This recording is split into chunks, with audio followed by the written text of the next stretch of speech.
Hello students, आज जो हम चैप्टर करेंगे चैप्टर नंबर 3 करेंगे ईवीएस का, जिसका नाम है आपका इकोसिस्टम। तो देखिए आपके इकोसिस्टम में क्या होता है, हिस्टोरिकल बैकग्राउंड में हम इसका क्या पढ़ते हैं कि ये डिनोट करता है रिलेशनशिप और इंट्रैक्शन किसके बीच में, लिविंग बींग्स के बीच में और उसके फिजिकल इन्वायरमेंट्स के बीच में। ठीक है, तो इस तरीके से ये क्या है, एक पार्ट ऑफ वर्ल्ड ही है आपका, जिसके हम डिफरेंट टर्म्स भी यूज़ करते हैं। और आपका कार्ल मोबियस 1877 में जो टर्म यूज़ करी थी इकोसिस्टम के लिए, वो पहले क्या करी थी, बायोकोनेसिस। ठीक है, ऐसे फोर्ब्स 1887 में यूज़ करी थी माइक्रोकॉस्म। ठीक है, तो फर्स्ट टर्म जो यूज़ हुई थी वो आपकी इकोसिस्टम थी, जो कि एजी टेंसली ने 1935 में इंट्रोड्यूस करी थी। तो देखिए आपका बायो मतलब क्या होता है, लाइफ होती है, जियो मतलब अर्थ होता है, कोनोसिस आपका क्या होता है, इंट्रैक्शन आपका होता है। तो इस तरीके से आपका इकोसिस्टम जो है, यहाँ पर डेफिनेशन की बात की गई है। तो इकोसिस्टम क्या है, it is a part of nature which is composed of different communities of living individuals and the physical environment, both of these abiotic and biotic components interacting and exchanging material in between them। तो ecosystem आपका क्या है, हिंदी में एक बार बता देती हूँ, ये एक नेचर का ही एक हिस्सा है जिसमें आपका किस तरीके की कम्युनिटी है, लिविंग इंडिविजुअल्स हो गए, उसका फिजिकल इन्वायरमेंट हो गया, और आपका जो बायोटिक और एबायोटिक कंपोनेंट है उसके आपस में इंटरेक्शन और एक्सचेंजिंग ऑफ मटेरियल्स यहाँ पर बताया गया है। इसके बाद आता है आपका types of ecosystem. Types of ecosystem में आपका क्या क्या आता है, on the basis of size में क्या आता है इकोसिस्टम में, nano ecosystem, micro ecosystem, macro ecosystem और मेगा इकोसिस्टम। तो देखिए नैनो में क्या आता है, ये बहुत स्मॉल इकोसिस्टम होता है, जैसे कि आपका just like a drop of a pond water या फिर वुडन लॉग हो गया आपका। आपका माइक्रो में क्या आता है, ये स्मॉल स्पेसिफिक पार्ट होता है एक लार्ज इकोसिस्टम का, जिसकी खुद की अपनी कुछ स्पेशलिटी होती है, जैसे कि वैली इकोसिस्टम। मैक्रो सिस्टम में क्या होता है, आपका लार्ज इकोसिस्टम होते हैं, जैसे कि फॉरेस्ट हो गए, डेजर्ट हो गए, ग्रासलैंड्स हो गए आपके। इसके बाद मेगा सिस्टम में क्या आता है, these are very very large ecosystem, जैसे कि आपका मरीन इकोसिस्टम हो गया। मरीन जो इकोसिस्टम है ये बहुत ज़्यादा पुराना, सबसे पुराना और सबसे बड़ा आपका मेगा इकोसिस्टम माना जाता है। इसके बाद आता है on the basis of formation. Formation में आपका क्या आएगा, real natural ecosystem, artificial man made ecosystem. तो इसमें क्या होगा आपका, ये जो आपके इकोसिस्टम होते हैं ये डेवलप होते हैं नेचुरल कंडीशंस में विदाउट एनी ह्यूमन इंटरफेरेंस। और आर्टिफिशियल कौन से होते हैं आपके, जो कि क्रिएटेड किए जाते हैं बाय ह्यूमन बींग्स और मेंटेन भी ह्यूमन बींग्स इसमें करते हैं, जैसे कि आपके क्रॉपलैंड, एक्वेरियम, गार्डन्स, पिजरी एक्सेट्रा। तो देखिए रियल वाले में भी दो आते हैं आपके, टेरेस्ट्रियल इकोसिस्टम और एक्वेटिक वाले। टेरेस्ट्रियल कौन से होते हैं, जो आपकी लैंड पर, अर्थ सरफेस पर पाया जाता है इकोसिस्टम, उसको हम टेरेस्ट्रियल लैंड इकोसिस्टम बोलते हैं। एक्वेटिक वाटर इकोसिस्टम कौन से होते हैं, जो कि आपके वाटर के अंदर प्रेजेंट होते हैं। तो देखिए एक्वेटिक में आगे आपका बहुत सारा आता है, टेरेस्ट्रियल में भी आगे फॉरेस्ट, ग्रासलैंड, डेजर्ट, ये सारे के सारे अलग में आते हैं। और आपका ये क्या है, फ्रेश वाटर इकोसिस्टम में आता है और मरीन सॉल्टेड इकोसिस्टम में आता है। तो फ्रेश वाटर में भी आपका क्या है, लॉटिक इकोसिस्टम और लैंटिक इकोसिस्टम। इकोसिस्टम जो कि रनिंग वाटर से डेवलप होता है आपका, वो लॉटिक इकोसिस्टम है। और आपका लैंटिक इकोसिस्टम कौन सा होता है, जो कि डेवलप होता है स्टेगनेंट वाटर से, रुके हुए वाटर से, ये रनिंग वाटर से ही रुके हुए से, तो इसलिए ये क्या है, लॉटिक और ये लैंटिक। ठीक है, और जो आपका मरीन वाला है, सॉल्टेड वाटर है, इसका एग्जांपल है जैसे कि आपके महासागर का जो आपका पानी होता है वो कैसा होता है, आपका सॉल्टेड वाटर होता है। तो इस तरीके से ये टाइप्स ऑफ इकोसिस्टम। इसके बाद आता है आपका इकोसिस्टम का जो on the basis of their components, जैसे कि कंप्लीट इकोसिस्टम और इनकम्प्लीट इकोसिस्टम। ये जो होते हैं टाइप्स ऑफ इकोसिस्टम होते हैं, जिसमें आपके बायोटिक और एबायोटिक दोनों टाइप के कंपोनेंट्स आते हैं, जो कि कंप्लीट तरीके से होते हैं, जैसे कि आपके ग्रासलैंड्स हो गए इकोसिस्टम के, फॉरेस्ट वाला हो गया, पॉन्ड वाला हो गया। इनकम्प्लीट में कौन से आते हैं, जिनमें किसी एक की कमी होती है, जैसे कि आपकी केव हो गई, सी बॉटम हो गया इकोसिस्टम आपका, मतलब बॉटम, सी बॉटम इकोसिस्टम हो गया। इनमें क्या होता है आपके, दे लैक प्रोड्यूसर्स, मतलब एक तरीके से इसमें एक बायोटिक या फिर एबायोटिक कंपोनेंट की किसी की एक की कमी होती है। इसके बाद आता है आपका characteristics of ecosystem. Characteristics of ecosystem में आता है आपका स्पेसिफिक एरिया और nutrient cycling. Every type of ecosystem is present in specific area of the earth having unique environmental condition। Specific area का मतलब क्या हो गया, हर एक इकोसिस्टम में अपना क्या होता है, एक स्पेसिफिक एरिया होता है अर्थ का, और उसके कुछ आपकी यूनिक इन्वायरमेंटल कंडीशंस आपकी पाई जाती हैं। न्यूट्रिएंट साइकिल का मतलब यहाँ पर क्या है, प्लांट एब्जॉर्ब करते हैं डिफरेंट टाइप ऑफ आपके इनऑर्गेनिक न्यूट्रिएंट्स, ठीक है, इन्वायरमेंट से, जैसे कि carbon, nitrogen, oxygen, sulphur, phosphorus, iron, calcium, zinc, magnesium etcetera.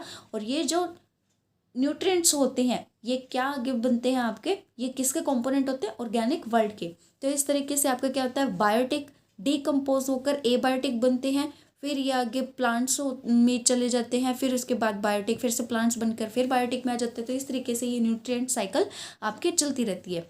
इसके बाद आता है आपका flow of energy. Flow of energy में यहाँ पर क्या बताया है कि जो सारे के सारे ऑटोट्रॉप्स होते हैं आपके, वो उनकी जो एनर्जी है वो ऑब्टेन करते हैं सन से।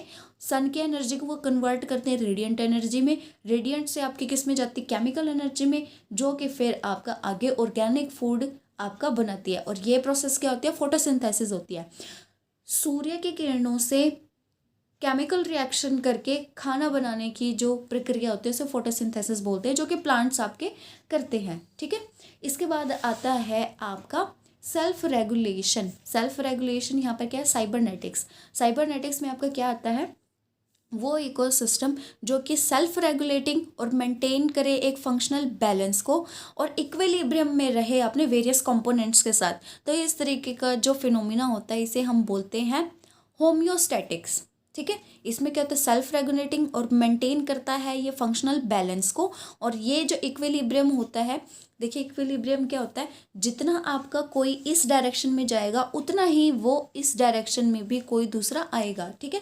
मतलब आपका क्या है, जितना पॉजिटिव उतना ही नेगेटिव, एक तरीके से आप इस तरीके से भी कह सकते हो, ठीक है, बराबर बराबर क्वांटिटी भी, ठीक है। तो ये क्या है, होम्योस्टैटिक्स है आपका।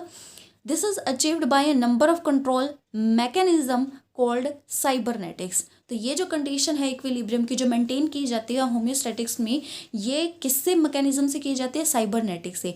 जैसे कि यहाँ पर एग्जांपल लिया गया है कि कोई एरिया है आपका जिसमें नंबर ऑफ रैबिट्स इंक्रीज करते जा रहे हैं, मतलब क्या कर रहा है, आपके नेगेटिव फीडबैक आती जा रही है। तो इसका मतलब क्या है, आपके यहाँ पर ऑटोट्रॉप्स के ऊपर आपके नेगेटिव फीडबैक आ रही है। अगर हम वहाँ पर कुछ पॉजिटिव फीडबैक डालना चाहे तो हम क्या डाल सकते हैं, कार्निवोरस आपके डाल सकते हैं, ठीक है। इसका मतलब क्या है, जितने आपके खरगोश तो पैदा होते ही जा ही रहे हैं, खरगोश अगर जितने पैदा होते जाएंगे उतना ही घास पर वगैरह पर आपके जो वेजिटेशन हो उन पर इफेक्ट पड़ेगा। तो इसके लिए हम क्या करते हैं, एक मांसाहारी जीव भी डाल देते हैं, ताकि क्या करता रहे कि आपके जो रैबिट्स है वो ज़्यादा ही मात्रा में ना बढ़ जाए और सारे के सारे लैंड को डिग्रेड ना कर दे। तो इस करके हम क्या करते हैं, कार्निवोरस डाल देते हैं, जिससे कि आपकी पॉपुलेशन बैलेंस होती है, जितना नेगेटिव उतना पॉजिटिव, यानी जितने खरगोश आपके उतने ही कार्निवोरस भी आ गए आपके। तो ये क्या हो गया, ये साइमल्टेनियसली आपके चलते रहते हैं, ठीक है। इसके बाद आता है आपका रिलेशनशिप्स। रिलेशनशिप्स में आपका क्या बताया गया है कि जो आपकी बायोटिक और एबायोटिक कंपोनेंट्स की रिलेशनशिप है उसके बारे में यहाँ पर आपका बताया गया है। जैसे कि आपका यहाँ पर ये बताया गया है कि आपका डीकम्पोज होते हैं प्लांट्स मिट्टी में जाकर, उसके बाद क्या होते हैं, ये वहीं से ऑर्गेनिक कंपाउंड बनकर आपके दूसरे प्लांट के लिए काम में आते हैं और वहाँ से दूसरा प्लांट आपका निकलता है। उसके बाद वो प्लांट क्या करता है, आपका एनर्जी लेता है सन से और क्या करता है, आपका फूड को बनाता है। तो ये बायोटिक कंपोनेंट हो गया। उसके बाद ये क्या करता है, दोबारा से मिट्टी में दोबारा इसको अगर हम गाड़ देते हैं तो ये क्या करता है, दोबारा से आपका एक तरीके से ऑर्गेनिक मैटर में चेंज हो जाता है जो कि डेड होता है, जिसे हम एबायोटिक बोलते हैं। तो यहाँ पर किसकी रिलेशनशिप हो गया, आपकी बायोटिक प्लांट और एबायोटिक आपके डेड प्लांट जो कि हम मिट्टी में दोबारा गाड़ देते हैं, जिसे ऑर्गेनिक मैटर भी हम बोलते हैं, ठीक है। तो इस तरीके से ये आपका यहाँ पर रिलेशनशिप है इन दोनों के बीच में। और यहाँ से क्या होता है, आपका जो फोटोसिंथेसिस होती है यहाँ से आपका कार्बन डाइऑक्साइड भी आपका क्या करता है, ये अंदर ले लेता है प्लांट्स और उसके बजाय आपको क्या देता है, ऑक्सीजन आपका देता है, ठीक है। तो ये क्या है, आपका एक तरीके से प्लांट हमें भी क्या दे रहे हैं, आपके ऑक्सीजन दे रहे हैं, फूड दे रहे हैं, शेल्टर दे रहे हैं। तो बहुत सारे इंटररिलेशनशिप आपके यहाँ पर बन जाते हैं। तब हम यहाँ पर पढ़ रहे हैं स्ट्रक्चर और फंक्शन एक इकोसिस्टम के। तो ये मेजर दो एस्पेक्ट होते हैं इसमें, स्ट्रक्चरल और फंक्शनल। तो स्ट्रक्चरल में आपका क्या एस्पेक्ट आता है, कॉम्पोजिशन जो बायोलॉजिकल कम्युनिटी की होती है, जिसमें इंक्लूड करता है आपके जैसे कि स्पीसीज हो गई, लाइफ हिस्ट्री होगी, बायोमास हो गए और उनकी जो स्पेस है आपका उसमें जो डिस्ट्रीब्यूशन है वो किस तरीके से होगी, तो ये स्ट्रक्चरल में आता है आपका। या फिर आपका क्या हो सकती है, किसी चीज़ की रेंज, जैसे कि कंडीशन अगर मैं यहाँ लगा लूँ, जैसे कि temperature, pressure, light, rainfall, humidity, ये सब के अगर रेंज जो कंडीशन है ये एग्जिस्टेंट होती है, ये भी आपका स्ट्रक्चरल एस्पेक्ट में आता है। क्वालिटी और डिस्ट्रीब्यूशन ऑफ नॉन लिविंग, यानी नॉन लिविंग कौन से, एबायोटिक कंपोनेंट्स जो है उनके डिस्ट्रीब्यूशन किस तरीके से है, उनकी क्वालिटी क्या है, ये भी आपके स्ट्रक्चरल पार्ट में आते हैं इकोसिस्टम के। इसके बाद फंक्शनल में कौन से आते हैं, फंक्शनल में आते हैं आपके flow of energy, nutrient cycle, biological और इकोलॉजिकल रेगुलेशंस। तो देखिए कंपोनेंट ऑफ इकोसिस्टम में आगे आपका क्या आता है, तो एक इकोसिस्टम कंसिस्ट करता है, आपके कंस्टिट्यूट करता है दो टाइप के कंपोनेंट्स को, जिसमें होते हैं एबायोटिक और बायोटिक।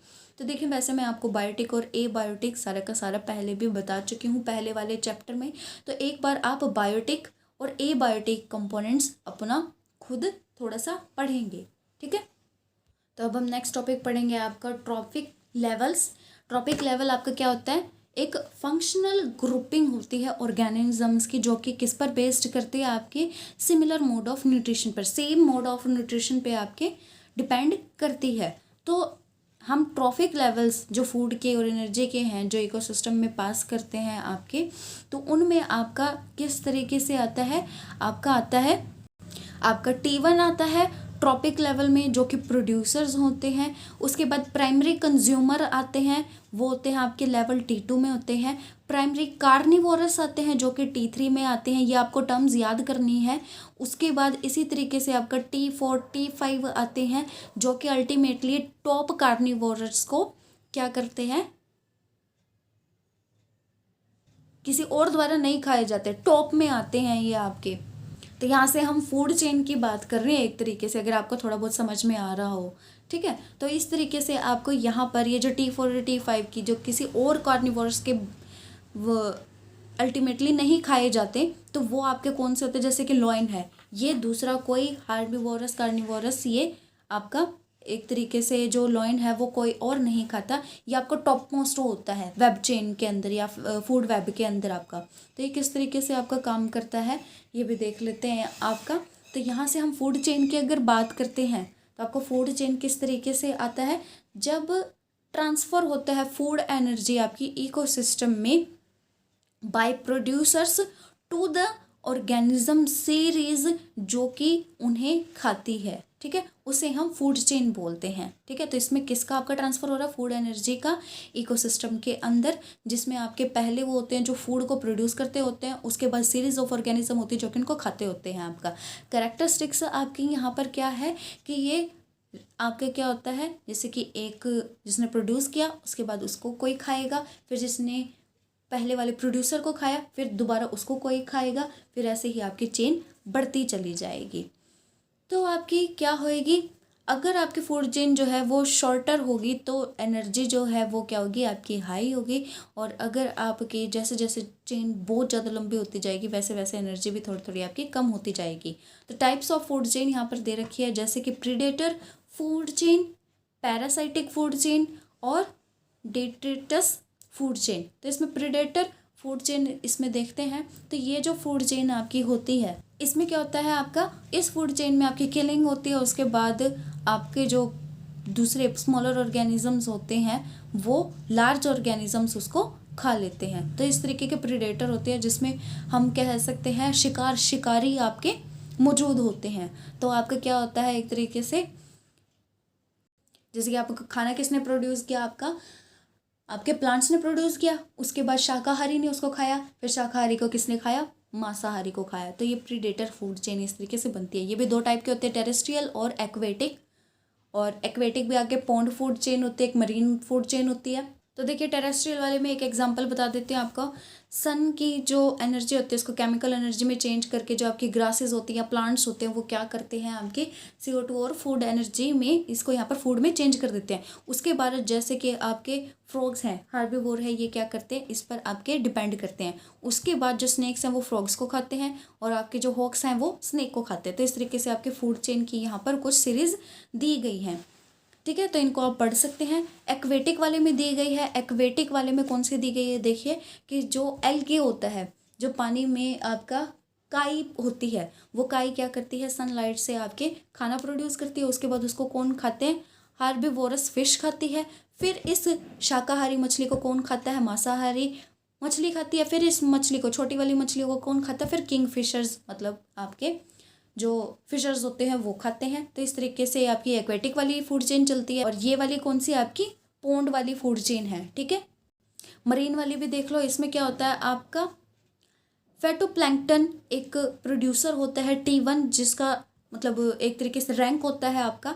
वो किसके द्वारा खाई जाती है, हार्बिवोर के द्वारा खाई जाती है, यानी कि जू प्लैंक्टन के द्वारा खाई जाती है। फिर उसके बाद प्राइमरी कार्निवोरस कौन से होते हैं आपके, जैसे कि यहाँ पर क्रस्टेशियंस होते हैं, ये T3 में आते हैं, जो कि फिर इनको खाते हैं। फिर आपके सेकेंडरी कार्निवोर आते हैं जो कि फिश इनको खाती है, फिर इनको शार्क खाती है। तो इस तरीके से ये मरीन फूड चेन है आपकी। मरीन वाली और पोंड वाली दोनों डिफरेंट है, थोड़ा सा इस चीज़ का भी ध्यान रखिए। जैसे कि देखिए यहाँ पर ये दिखा रखे हैं, ठीक है, फाइटोप्लैंक्टन्स दिखा रखे हैं आपके। तो इनको क्या करते हैं, ये खाते हैं। यहाँ पर ये कौन कौन से दिखा रखे हैं, जू प्लैंक्टन्स, जैसे कि आपके केकड़े हो गए, सी हॉर्स हो गए। फिर इनको कौन खाता है, छोटी फिश खाती है आपकी इनको, फिर बड़ी फिश इनको खाती है, लाइक शार्क्स हो गई आपकी।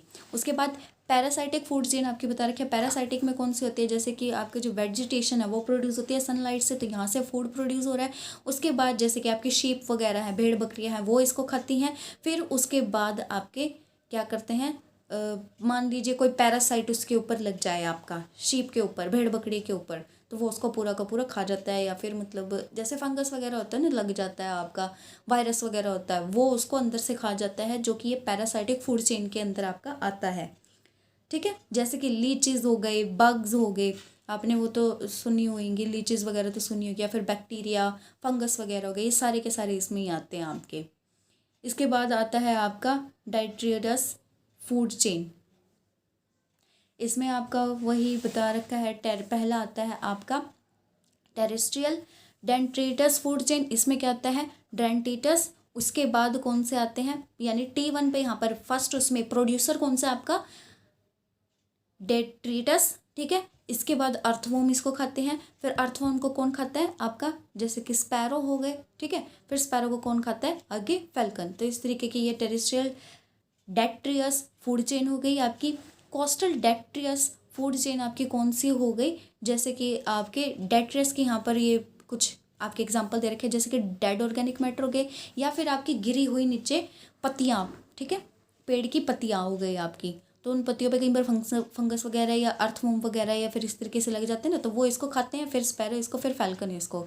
तो ये आपकी एक तरीके से क्लीनिंग भी बोलते हैं इनको, जो इन्वायरमेंट को क्लीन रखने के लिए होती है आपकी, ठीक है। तो इस तरीके से आपकी डेट्रियस फूड चेन भी काम करती है। इसके बाद आपकी फूड वेब आती है। ये भी आपको पता है फूड वेब क्या होती है। इसमें भी आपका क्या होता है, आपके एक दूसरे पे मतलब जाल बन जाता है। जैसे कि आपकी घास है, ये प्रोड्यूसर होती है, खाना बनाती है, इसको कौन खाता है, रैबिट खा सकते हैं, ग्रास ऊपर भी खा सकते हैं। आगे ग्रास ऊपर किसके द्वारा खाया जाएगा, जैसे कि आपकी छिपकली हो गई, ठीक है। जैसे रैबिट किसके द्वारा खाया जाएगा, आपके हॉक के द्वारा खाया जाएगा। रैबिट किसके द्वारा खाया जा सकता है, स्नेक के द्वारा खाया जा सकता है। और फिर आगे स्नेक और जो लिजर्ड हैं आपकी, ये दोनों भी किसके द्वारा खाई जा सकती है, हॉक के द्वारा खाई जा सकती है। तो ये फूड वेब है आपका ग्रासलैंड का, जिसमें बहुत सारे आपस में इंटर रिलेटेड होते हैं। इसके बाद आपका एक फूड वेब ये भी दे रखी है, जैसे प्लांट्स है, इसको कौन कौन खा सकता है, रैबिट, स्क्वेरल, मेस, चूहे मतलब सीड ईटिंग बर्ड्स हो गई, हार्बिवोरस इंसेक्ट हो गए, प्रीडेशियस इंसेक्ट हो गए। फिर ये आगे इनको कौन खाता है आपके, जैसे कि आपके लोमड़ी वगैरह हो गई, या फिर चील कौवे वगैरह हो गए, स्नेक्स हो गए, ठीक है। तो इस तरीके से ये फूड वेब आप पढ़ सकते हैं। तो आपके फूड वेब की कुछ फंक्शंस होते हैं इकोसिस्टम में, वो क्या होते हैं कि ये स्टेबिलिटी मेंटेन करके रखता है आपके फूड वेब इकोसिस्टम की। और क्या करता है, आपके जो नॉन अवेलेबिलिटी है ऑर्गेनिजम्स की किसी ट्रॉपिकल लेवल पर, उनको भी कंपनसेट करता है बाय अदर ऑर्गेनिजम्स। लाइक आपका क्या है, जैसे कि रैबिट्स है, रैबिट भी इसको खाते हैं, स्क्वेरल्स भी इसको खाते हैं। तो आगे फॉक्स खाते हैं, तो आगे ये जो आपकी लोमड़ी है, ये स्क्वेरल को भी खा सकती है, रैबिट को भी खा सकती है, किसी को भी खा सकती है ये। तो इसके पास चॉइसेस आपकी। तो ये क्या करती है, अगर उसके पास आपका रैबिट नहीं है तो स्क्वेरल को भी खा सकती है। तो नॉन अवेलेबिलिटी जो है ऑर्गेनिज्म की, ये क्या हो रही है, कंपनसेट होती है बाय अदर ऑर्गेनिजम्स में, ठीक है। इसमें क्या होता है, ऑल्टरनेटिव्स आपके प्रेजेंट होते हैं। इसके बाद आता है आपका इकोलॉजिकल पिरामिड्स। ये क्या होते हैं आपके, फर्स्टली डेवलप्ड किए थे ब्रिटिश इकोलॉजिस्ट ने जिसका नाम था चार्ल्स एल्टन ने, जिसने 1927 में किया था।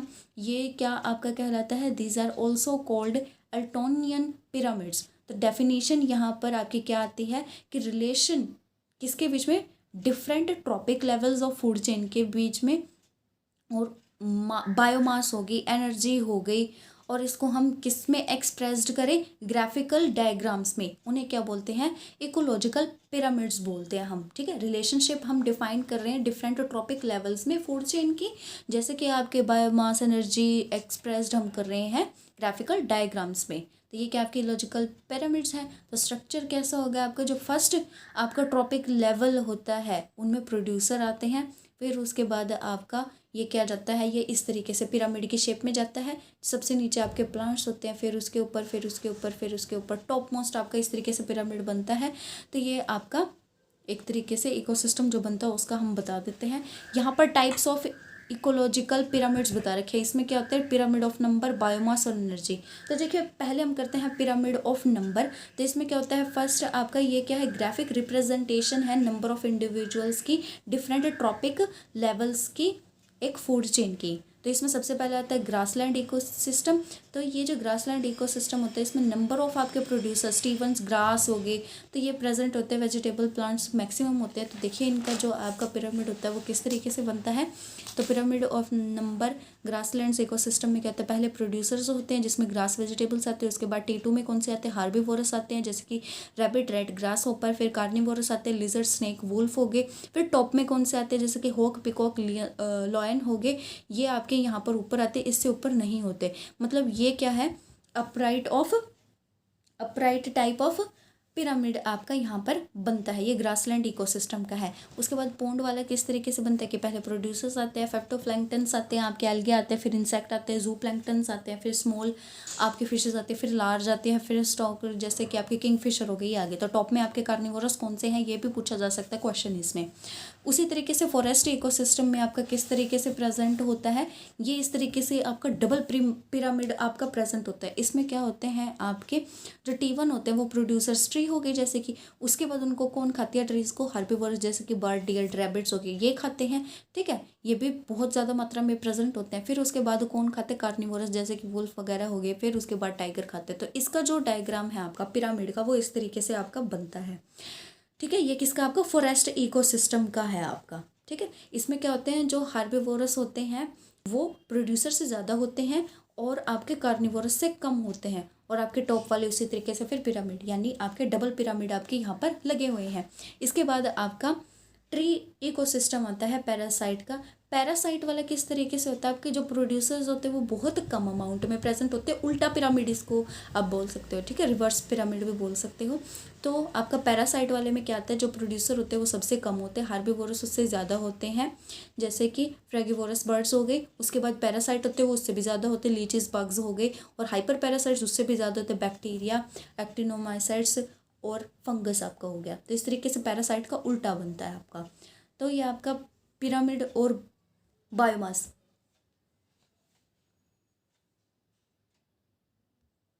का सारा था। अब आपका पढ़ेंगे हम एनर्जी एंड एनर्जी फ्लो।